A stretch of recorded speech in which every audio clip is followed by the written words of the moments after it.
मन पर छोड़ देते उस समय, अगर आप अपने मन की आवाज सुनते? गला दबा दो, इसको ऐसे आदमी को जाने नहीं देना चाहिए। और वो दिखाइए जो हकीकत है, हम नहीं कहते कि झूठ दिखाइए, लेकिन जो सच है वो दिखाइए। और अगर वो जहाज अमृतसर एयरपोर्ट से टेक ऑफ नहीं करता और कंधार नहीं जाता, the whole scenario would have been different. मुझे मालूम था कि ये बाहर निकलेगा, ये हजारों को मारेगा, और ये मैंने बात अपने उस वक्त के जो सीनियर लोग थे उनको कहा। मैं आज आप मेरे से पूछोगे तो जिस तरह इसराइल कंप्रोमाइज नहीं करता है हाईजैकर से, आइडियली तो वैसा होना चाहिए, लेकिन क्या आपके लोग आपके साथ हैं? सबसे शर्मनाक घड़ी थी वो भारत की। अरे बहुत शातिर टेररिस्ट है, आप आंखें दिखाता था। हमारे साथ इस समय बातचीत करने के लिए जुड़ चुके हैं जम्मू कश्मीर पुलिस के पूर्व महानिदेशक डॉक्टर एसपी वैद। डॉक्टर वैद, सबसे पहले आज तक से बातचीत करने के लिए बहुत बहुत धन्यवाद।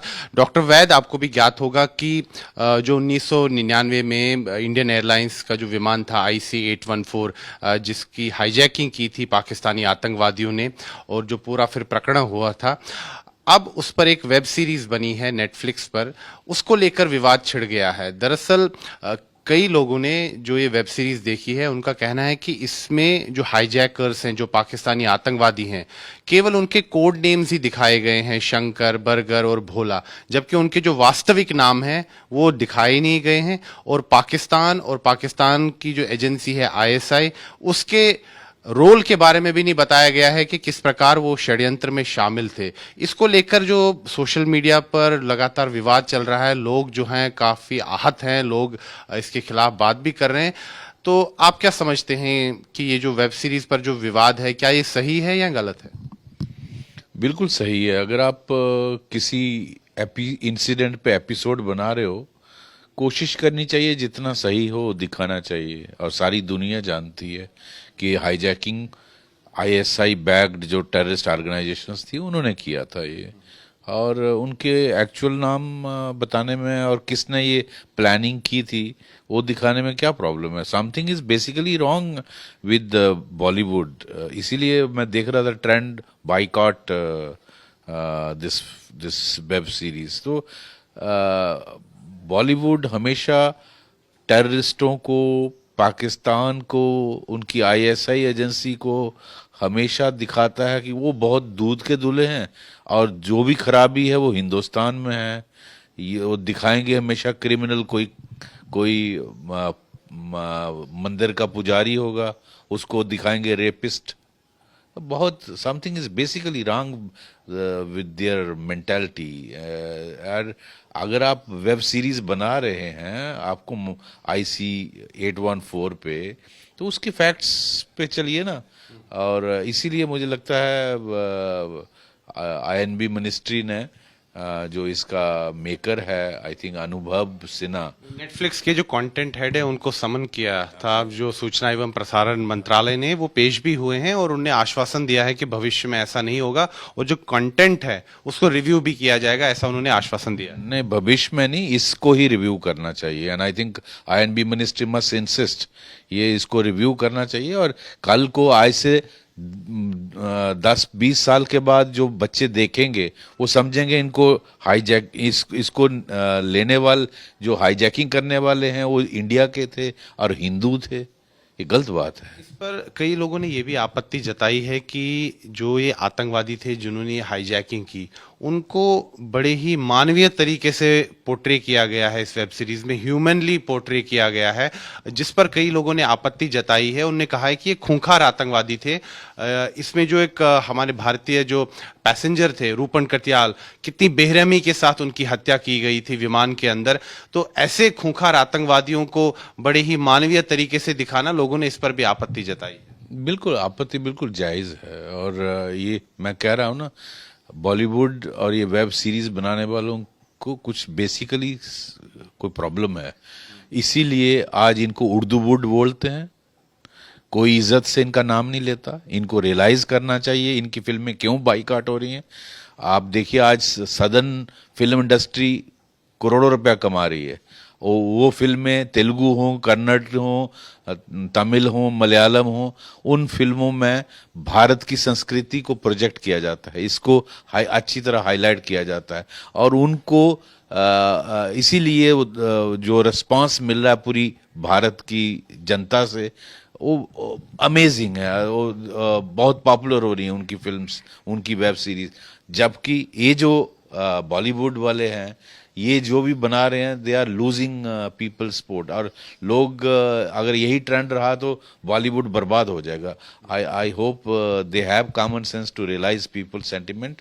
और इस तरह से मिस रिप्रेजेंट करना, भोला शंकर टेररिस्टों को दिखाना जो भगवान शंकर के नाम है। और इस तरह से अगर टेररिस्टों ने ऐसे कोड नेम रखे भी थे तो आप ओरिजिनल दिखाइए ना पहले कि उनका असली नाम क्या है। What is your problem? Why do you want to send a wrong message to the public? तो इनको मैं समझता हूं I and B ministry must strictly tell them to change the script. और वो दिखाइए जो हकीकत है। हम नहीं कहते कि झूठ दिखाइए, लेकिन जो सच है वो दिखाइए। लेकिन डॉक्टर एसपी वैद, इसमें एक तरफ जो है ये भी आता है उनकी तरफ से, जो कि इस वेब सीरीज को डिफेंड कर रहे हैं। उनका कहना है कि एक फिल्म मेकर जो होता है उसकी एक क्रिएटिव लिबर्टी होती है, और कोई भी अगर सत्य घटना पर कोई वेब सीरीज या फिल्म बन रही होती है वो बिल्कुल 100% वो नहीं हो सकती है, उसमें क्रिएटिव लिबर्टी ली जाती है। उस पर आप क्या कहें? क्रिएटिव लिबर्टी एक ही तरफ की होगी क्या? क्रिएटिव लिबर्टी सिर्फ एक ही तरफ होती है। आप क्रिएटिव लिबर्टी दूसरी तरफ दिखाइए ना, फिर मैं मानूं। क्रिएटिव लिबर्टी एक ही तरफ की क्यों दिखानी है? तो I think such series should be boycotted. और इनको तो पहले सर्टिफिकेशन ही नहीं मिलनी चाहिए, और government should put its foot down.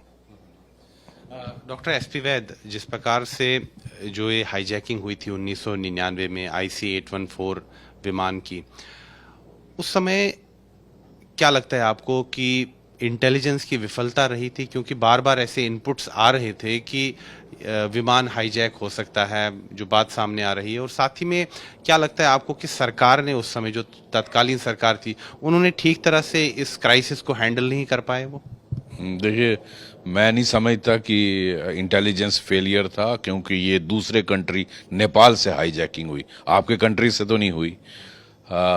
इसलिए अगर आपके पास एडवांस इंटेलिजेंस भी होती, आप नेपाल को अलर्ट भी करते, तो नेपाल उस वक्त किसके ग्रिप में सभी जानते हैं। तो I don't think you could have done anything much about it. हाँ, हाईजैकिंग हुई, उसके बाद इसने रीफ्यूलिंग के लिए लैंड किया अमृतसर में। मेरा स्ट्रांग ओपिनियन है कि जो हमारा क्राइसिस मैनेजमेंट ग्रुप है, जो आई थिंक उसको उस वक्त के कैबिनेट सेक्रेटरी हैंड करते थे, और उसमें जो भी हैं, जो भी बहुत सारे ऑफिसर्स, जो भी टॉप ब्यूरोक्रेसी होती है इंडिया की, उनका reaction was very slow. Simple thing जो वहां उस वक्त करने की जरूरत थी, block the runway of Amritsar airport. अगर वो छोटा सा ये काम था कि उस वक्त या तो वो जो लोकल ऑफिसर थे वहां पर अमृतसर में, they should have done it without waiting for the orders. कई लोगों का ये तर्क आता है कि जो टायर्स हैं विमान के, उस पर अगर शार्प शूटर या स्नाइपर शूटर के जरिए फायर किया जाता तो विमान वहां से उड़ ही नहीं पाता, और एक बार अमृतसर से विमान चला गया तो फिर हमारे हाथ से जो पूरा खेल है वो निकल गया। ठीक, ये भी व्यू पॉइंट है। टायरों पर गोली मार दी, लेकिन उसमें एक एप्रीहेंशन ये रहती थी कि जब आप गोली मारोगे, जो अंदर टेररिस्ट हैं वो आपके सिविलियंस को भी मार देंगे। हाँ, उससे ज़्यादा इसमें उनको पता चल जाता है जब गोली चलती। उससे सिंपल तरीका था, ब्लॉक द रनवे, और इनको पता भी नहीं चलना था। अगर ब्लॉक किया होता तो जहाज उड़ नहीं सकता, और अगर वो जहाज अमृतसर एयरपोर्ट से टेक ऑफ नहीं करता और कंधार नहीं जाता, the whole scenario would have been different. तो I think the crisis management group, जिसको ये डिसीजन लेना चाहिए था, they were slow in their reaction. और जब तक वो ये सारा मिलते और ये सारा डिसाइड करते, तब तक बहुत देर हो चुकी थी। या जो लोकल ऑफिसर थे वहां अमृतसर में, they should have taken the risk in the national interest, not waiting for crisis management group to respond. On their own decision ले लेते और इसको ब्लॉक कर देते, कुछ भी नहीं होता। मतलब आप मानते हैं कि कहीं ना कहीं फैसला लेने में देरी हुई, विफलता हुई? That is typical of Indian bureaucracy and I would blame them only because ये सारा उनकी नालायकी की वजह से हुआ। और I think they need oh an explanation to the nation. अच्छा डॉक्टर एसपी वैद, उस समय जो फिर वार्ता हुई आतंकवादियों के साथ, जो निगोशिएशंस चली, बाद में इसी चीज पर जो है सहमति बनी कि जो 3 खूंखार आतंकवादी हमारी जेलों में यहाँ बंद थे, मौलाना मसूद अजहर, मुश्ताक ये लटरम और साथ ही में उमर शेख, इन तीनों को छोड़ दिया गया। और जो सबसे खूंखार इनमें आतंकवादी था मौलाना मसूद अजहर, जो कि यहाँ जम्मू की ही कोट बलवाल जेल में उस समय बंद था। डॉक्टर एसपी वैद, क्योंकि आप उस समय तत्कालीन एसएसपी थे जम्मू के, अगर डीआईजी थे जम्मू के, कई बार मौलाना मसूद अजहर ने षड्यंत्र रचा था जेल से भागने का। एक बार तो टनल भी खोदी गई थी। तो अगर ऐसे इनपुट्स थे कि इसको जेल से भगाने का कोई प्लान बन रहा है, षड्यंत्र बन रहा है, तो उस पर वर्कआउट किया गया, क्या उस पर हुआ, आप जरा बताइए। देखिए, ये तीनों जो टेररिस्ट थे, तीनों खूनखार टेररिस्ट थे। और सबसे ऊपर तो मौलाना अजहर मसूद था जो कोट बलवाल जेल में था। Umar Sheikh also very dangerous and मुशार लकटरम, आप जानते हैं डाउनटाउन का श्रीनगर का बहुत ही खतरनाक टेररिस्ट था। अजहर मसूद चूंकि यहाँ था, उसको बचाने के लिए बहुत सारे कोशिशें हुई। एक बार 7 टेररिस्ट का ग्रुप कानाचक के इलाके से इन्फिल्ट्रेट हुआ with the intention to attack Kot Balwal jail और इसको छुड़ाने के लिए, इसके साथ बाकी जो लोग थे। और हाईली प्रोटेक्टेड जेल है ये, लेकिन हमें उसकी इंफॉर्मेशन पहले मिल गई before they could reach the jail, और हमने 7 टेररिस्टों को न्यूट्रलाइज कर दिया इससे पहले कि वो कोटवाल जेल पहुंचते।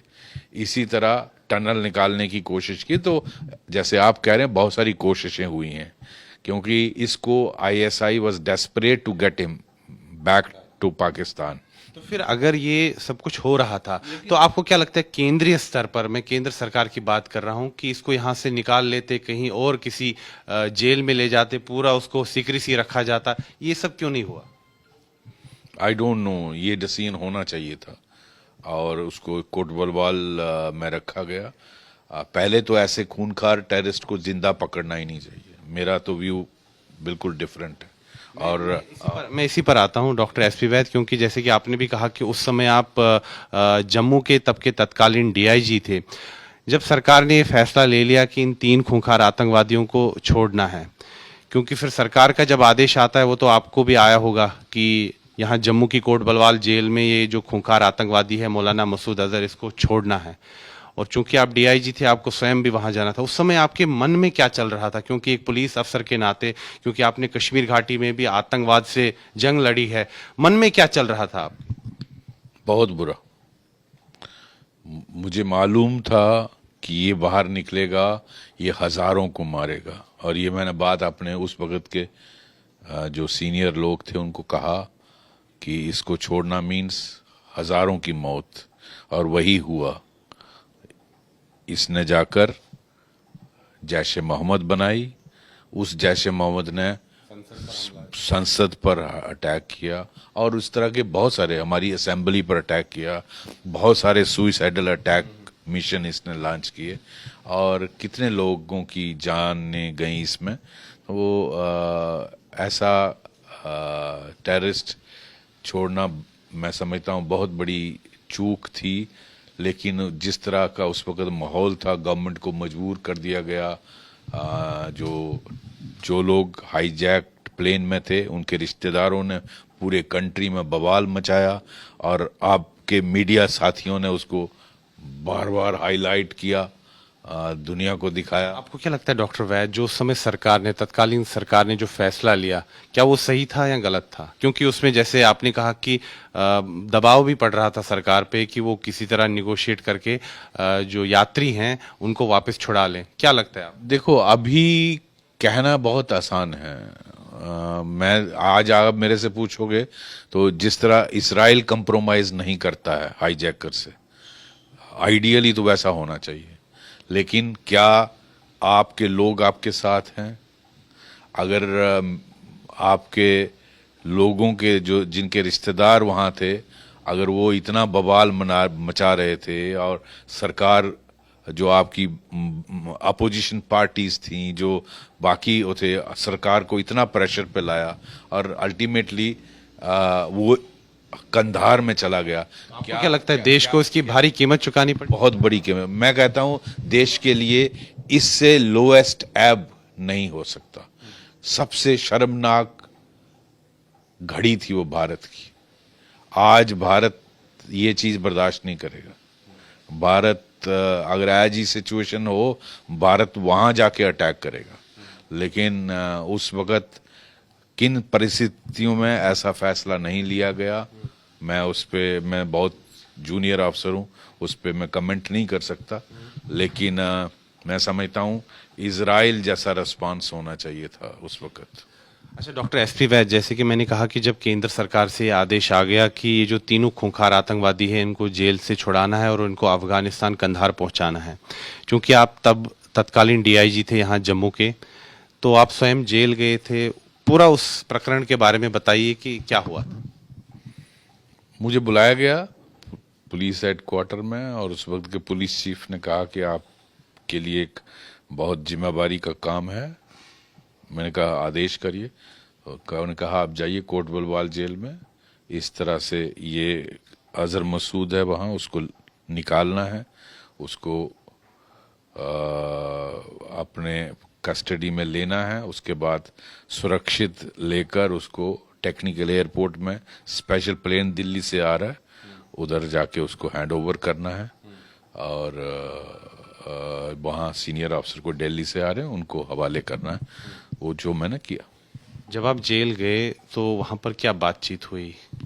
कोई खास बात नहीं हुई। मैंने सुपरिटेंडेंट को कहा दीज आर दी ऑर्डर्स, आप इसको लेके आइए। उन्होंने लाया और ये रेसिस्ट कर रहा था मुंह ढकने के लिए, लेकिन मैंने इसको हड़काया और कांस्टेबल्स को जब इंस्ट्रक्शन दी कि इसको जल्दी से मंकी कैप बनाइए, मुंह ढकिए, इसका दिखना नहीं चाहिए, क्योंकि बाहर मीडिया, जो कोट बलवाल जेल के बाद बहुत लाइन लगी थी मीडिया की, दुनिया भर का मीडिया था और वो पूरा मुझे 15-20 किलोमीटर टेक्निकल एयरपोर्ट तक फॉलो करते रहे, तो इसका चेहरा नहीं दिखना चाहिए था। वो मैंने इंश्योर किया। तो इसने रेसिस्ट किया था, लेकिन हमने माना नहीं और इसको जबरदस्ती मुर्गा बनाकर डाला। बातचीत क्या हुई, क्या बॉडी लैंग्वेज क्या थी?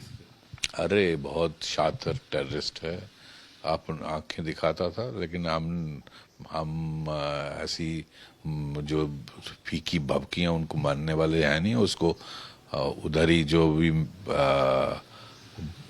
हड़काना था हड़काया और हाथ बंद किए, अब मुंह पे वो डाला और इसको जिप्सी के पीछे डाल दिया। डॉक्टर एसपी वैद, चूंकि आप वो अफसर हैं जिन्होंने आतंकवादियों से मुकाबला किया है कश्मीर घाटी में, ये तो उस समय आपके मनोस्थिति क्या थी? आपको तो खून खोल रहा होगा कि एक ऐसा खूंखार आदमी। बिल्कुल, सिर्फ ये मैं कह रहा हूँ ना, ये इससे एम्बैरेसिंग सिचुएशन कंट्री अब एक आदमी की जिंदगी में नहीं हो सकती। For any police officer, not only me, any police officer और सिक्योरिटी फोर्स पर्सनल, जिनको मालूम है कि कितनी कुर्बानियों के बाद इतने खूंखार टेररिस्ट पकड़े जाते हैं या हमारे, वो 100 के बराबर है। तो ऐसे आदमी को जो इतना रेडिकलाइज्ड है, वो हजारों की मौत के लिए जिम्मेवार बनेगा। तो ऐसे आदमी को छोड़ना तो बहुत बड़ी, मैं कहता हूँ देश के लिए सबसे एम्बैरेसिंग सिचुएशन थी। और हर फोर्स के और सिक्योरिटी फोर्स के या पुलिस के जो ऑफिसर्स थे जो इस जंग में जूझे हुए हैं, उनके लिए बहुत दुखदायी का ये इंसिडेंट था। डॉक्टर एसपी वैद, चूंकि उस समय आदेश थे ऐसे सरकार के कि उसको छोड़ना है, लेकिन आपका मन क्या कहता था? अगर आपके मन पर छोड़ देते उस समय, अगर आप अपने मन की आवाज सुनते? गला दबा दो उसको। ऐसे आदमी को जाने नहीं देना चाहिए था। बहुत बहुत मतलब आपके मन में ये थॉट आया, ये ख्याल आया कि इसको जाने नहीं दूं मैं? बिल्कुल आया, बिल्कुल आया। ये देश के बाहर गया तो ये बर्बादी करेगा, और वही हुआ। आपके मन में ये थॉट चल रहा था कि आप इसको मार देंगे? किसी के भी मन में ऐसा आएगा जो इस लड़ाई में है। लेकिन उस समय चूंकि आदेश सरकार का ऐसा था, तो आप कहीं ना कहीं अपने दायित्व और उसमें फंसे हुए थे। हाँ, बहुत डिफिकल्ट सिचुएशन थी। किसी पल में ऐसा थॉट आया कि नहीं, आप कोई परवाह नहीं करते आदेश की, आप इसको मार देंगे? नहीं, ऐसा नहीं हो सकता, क्योंकि as a senior police officer government के ऑर्डर्स को मानना ड्यूटी बाउंड है, और वो आदेश इलेक्टेड गवर्नमेंट का लीगलाइज्ड ऑर्डर था। लेकिन ये विचार भी आपके मन में आया कि इसको जाने नहीं देना, आपको लगा कि काश मेरे तक होता तो मैं इसको मार देता? वो कोई भी पुलिस अफसर, कोई भी फोर्स का आदमी यही सोचता। जब आपने टेक्निकल एयरपोर्ट पर उस आतंकवादी को वहां छोड़ा, फिर मनोदशा क्या थी? क्योंकि इतने दिन तक ये पूरा प्रकरण चलता रहा, तो आपकी मनोस्थिति क्या थी फिर? क्योंकि आपने जैसा कहा कि काफी कठिन होता है किसी बहादुर पुलिस अफसर के लिए ये सब देखना। बहुत डिफिकल्ट होता है, और खैर वो हैंड ओवर कर दिया गया उन जो आए थे उनके हवाले, और फिर उसको लेकर external affairs minister reportedly Kandahar गए इनको लेके, और वो उसको तीनों को एक्सचेंज किया वहाँ, और जो वहाँ हाईजैक प्लेन था उसको लाया। डॉक्टर एसपी वैद, मुझे एक चीज़ बताइए कि जो उस समय, जैसे कि आपने कहा कि हमारे मंत्री जसवंत सिंह जी कंधार गए, क्या वो फैसला सही था कि उनको जाना चाहिए था वहाँ? आई थिंक मैं जैसे पहले कह चुका हूँ, भारत के लिए it was most embarrassing situation, और मैं नहीं चाहता, भगवान करे मेरे देश को ऐसा दोबारा देखना पड़े, ऐसी घड़ी। उस पूरे देश की गर्दन झुक गई। जो भारत आज एक सुपर पावर बनने वाला है, उस बनने के रास्ते में है, तो ऐसे देश के लिए इस तरह से घुटने टेक कर टेररिस्ट, खूंखार टेररिस्टों को हैंड ओवर करना, और फिर मंत्री को वहाँ जाना, मंत्री उनको एस्कॉर्ट करें, मैं समझता हूँ भारत के लिए सबसे एम्बेरसिंग मोमेंट था वो। चूंकि आप उस समय तत्कालीन डीआईजी थे यहाँ जम्मू में, तो मुझे एक चीज़ बताइए कि चूंकि आपकी अलग अलग पुलिस अफसरों से भी बात होती होगी, मोराल तो काफ़ी कम हो गया होगा, मनोबल गिर गया होगा उस समय सुरक्षा बलों का? सभी का, सभी पुलिस अफसर, सभी पैरामिलिट्री, आर्मी, सभी को बहुत बुरा लगा, और बहुत सबके लिए एक बहुत ही एम्बेरसिंग सिचुएशन थी। डॉक्टर वैद, मैं इस समय भी देख रहा हूँ कि आप थोड़े भावुक हो रहे हैं। सबके लिए ये ऐसा ही एक्ट था जिस पर कंट्री को ब्लैकमेल किया गया, और ये ब्लैकमेल नहीं होना चाहिए। मतलब आपको आज भी ये पीड़ा है कि हम झुक गए, हमें झुकना नहीं चाहिए? हर अफसर और जवान के लिए ये बहुत एम्बेरसिंग मोमेंट थी। अच्छा डॉक्टर वैद, एक और चीज़ पूछना चाहूँगा आपसे मैं। जब, जैसे कि आपने कहा कि आप कोट बलवाल जेल से फिर सीधा टेक्निकल एयरपोर्ट जम्मू की तरफ जा रहे थे, रास्ते में क्या उसने कोई प्रोवोकेटिव बात की, कुछ ऐसा कुछ? नहीं, कोई प्रोवोकेटिव बात नहीं।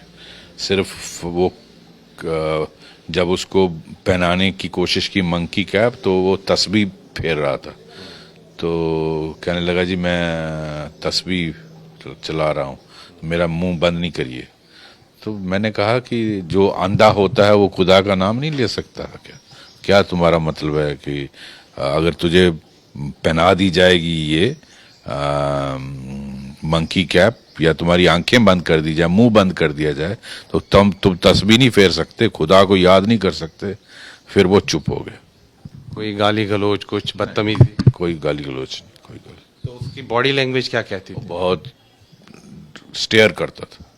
मतलब ऐसा उसको, उसकी बॉडी लैंग्वेज से आपको लगा कि वो, कि देखिए हमने आपकी पूरी सरकार को झुका दिया? हाँ, वो उसके भाव वैसे थे।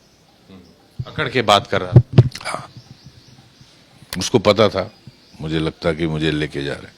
तो क्या जब ये IC-814 की हाईजैकिंग हुई, क्या मौलाना मसूद अजहर को ये बात पता लगी कि ऐसे हुआ, हाईजैकिंग हो रही है, उसकी छुड़ाने की जो है मांग हो रही है? मुझे लगता है वो अवेयर था इस सारी प्रक्रिया से, कोई उसको इन्फॉर्म कर रहा था। क्या उसको रोज अखबार दिया जाता था पढ़ने के लिए? शायद देखता होगा कुछ, कोई उसका जरिया होगा, जिस तरह से उसकी हाव भाव से लग रहा था कि उसको पता है। डॉक्टर SP वैद, एक आखिरी सवाल, जैसे कि आपने कहा कि कई प्रयास हुए मौलाना मसूद अजहर को कोटबलवाल जेल से भगाने के। एक प्रयास हुआ था, टनल खोदी गई थी, काफी लंबी टनल खोदी गई थी, उसमें ट्यूब लाइट थे, साजो सामान था। तो डॉक्टर SP वैद, मुझे एक चीज बताइए कि इतनी बड़ी जेल में इतनी बड़ी टनल खोदी जा रही है, मलबा निकल रहा है, तो आपको क्या लगता है कहीं ये अंदर के लोग भी कुछ मिली भगत थी? देखिए, ये ऐसे काम बिना मिली भगत के हो नहीं सकते।